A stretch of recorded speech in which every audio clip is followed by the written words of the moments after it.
Hey, happy Tuesday night. I hope you have all recovered from a Super Bowl and are ready to stay up and do some homework. Hopefully this will not take too long, although it's a little bit more involved than some. So just to get started, possessive pronouns. Wouldn't it be easier to just write your name on everything? Some of you need to think about that. And once again, if you get bored, some things to think about. Using only addition, how do you add 8 eighths to get the number 1,000?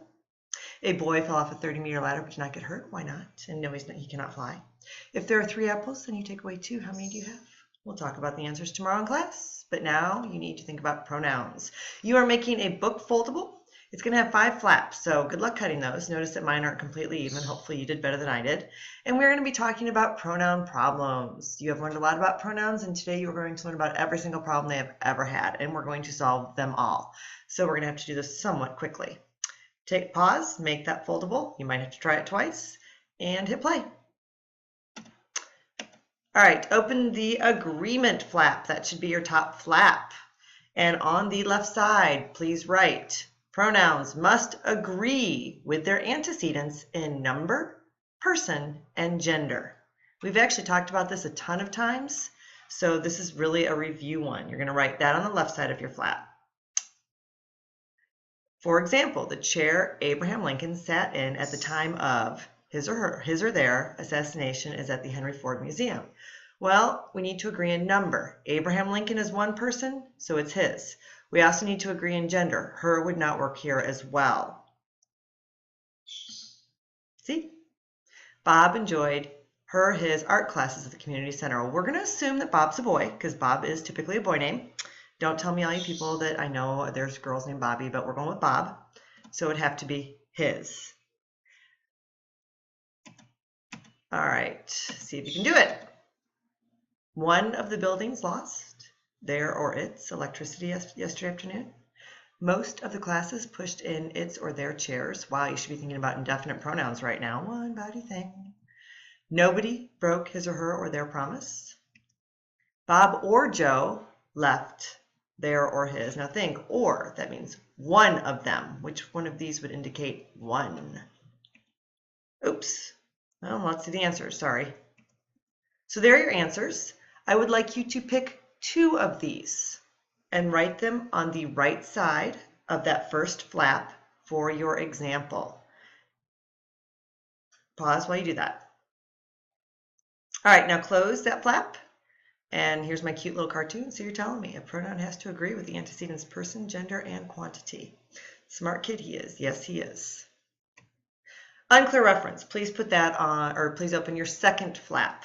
And what you need to write on the left side is that personal pronouns refers clearly to only one person, place, or thing. Please write that down on the left side. On the right side, and you're going to have to write small so you can fit these, this is an example of an unclear reference. Spencer and Liam came to the work site, but he didn't stay. Well, who didn't stay? Was it Spencer or was it Liam? Totally inappropriate place to use a pronoun. Don't use it there. It doesn't make sense. Then this is the clear example. Spencer and Liam came to the work site, but Liam didn't stay. Makes much more sense. Now we know who's not staying. Liam went home. Spencer stayed and worked. That's it. That's it for that flap. You're done with it. Move on. Shut the flap. Oh, except for I have this cute. Elizabeth told Amanda that she had a problem. Well, who had the problem? Elizabeth or Amanda? Or maybe both. You never know. All right. So now we are on the third flap. And actually for the rest of these 3 flaps, you don't have to write anything right now. We're going to drop, decide, and use. And let me show you how that works. So everybody say drop, decide, use. All right. So go to the we and us flap. We versus us. Use we when the noun is a subject or a predicate noun. Use us when the noun is an object. Those are the 2 things that I would like you to write. And then you can write drop, decide, use. Okay, drop, decide, use. We can join blank students tomorrow. Well, let's get rid of the students. You can join we tomorrow. You can join us tomorrow. Well, us makes much more sense. See? Drop. Decide. That would be us makes more sense. And then use. You can join us students tomorrow. See? See how easy it is? All right. Here's some trials. The prize money will be divided among the Clarks, the Smiths, and, well, what do you think? The principal congratulated blank. Blank swimmers have practiced, or blank have practiced tonight. Everyone was on time for the meeting except blank. Blank students helped the teachers grade the project, and some of blank athletes were offered to coach the BB team. And there are the correct answers. Please pick 2 of these and write them as examples on the right side of the flap, and then you may close that flap. And we're going on to I and me. It's just kind of like we and us. I is always the subject. All you have to write down is I is the subject. That's it. For example, I played chess last week. You can actually write that down as your example on the right side. This is on the left side, this is on the right side. Me will always be the noun receiving the action. So write that down. Me receives the action. It's usually found after the verb. Your example, Catherine let me play chess at her house. So nice of Catherine. Thank you, Catherine. Left side, right side, left side, right side. Thank you. Hit pause if you need to. All right, pronouns and compounds. Oh, use, drop, decide, use. That's what we're going to be using for this. So on the left side, I want you to write drop, decide, use.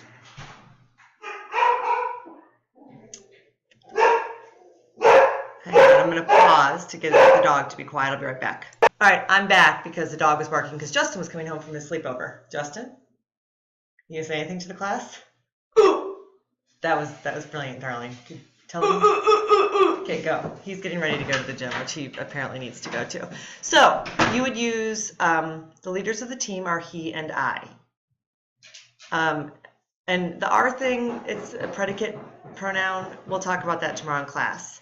Don't worry about that too much. Don't write that down. Just have written down drop, decide, and use in your left-hand side, and don't worry about these right now. In fact, let's just move on.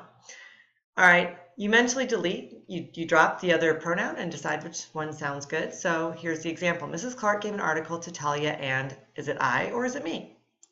Well, let's get rid of Talia. Sorry, Talia. Miss Clark gave an article to I, or Mrs. Clark gave an article to me? Well, it would be Mrs. Clark gave an article to me.